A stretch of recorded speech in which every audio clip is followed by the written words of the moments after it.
cash like crazy for years. So this is, I think, finally forced them into this situation, just non-viable, like completely non-viable. You would have argued, I guess, it's been like that for years.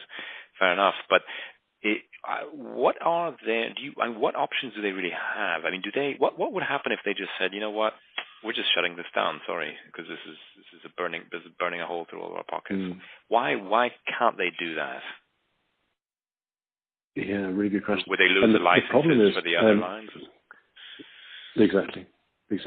The problem is South Africa is a very, very difficult place.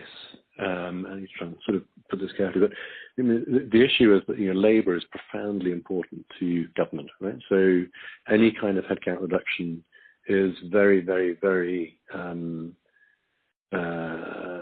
carefully scrutinised and resisted by government.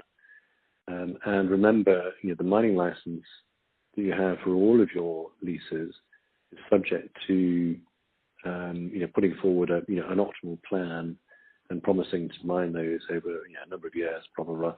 And so if you say, actually, we've got that wrong, we simply need to close that now, then government might simply choose to, get very difficult with all of your other leases. So they can review them and say, actually, you're falling short. So you promised in all of your other areas that you're going to do X, Y, Z. And then inevitably plans change. And inevitably, they could just get very difficult. And so effectively, you end up needing to get the agreement of the DMR to do any headcount reductions.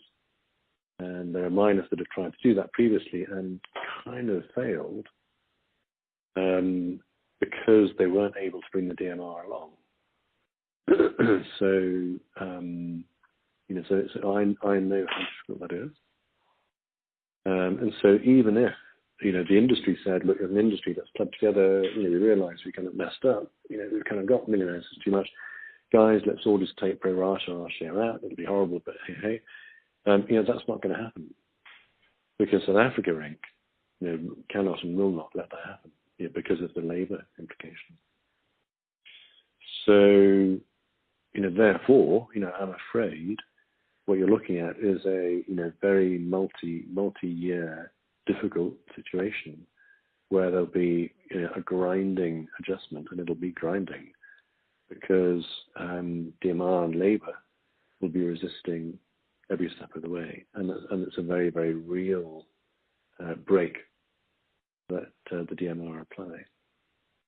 But does the fact that this, from the numbers that I have seen on this mine, I mean, it is so obviously non-viable. And this is not marginally non-viable. This isn't, we're okay, but we'll, if we can just sort of restructure a little bit here, then this is going to become hugely cash flow generative. Aren't you going to love that, shareholders? No, this is burning billions of rand, 15 billion rand in the last 6 years or whatever.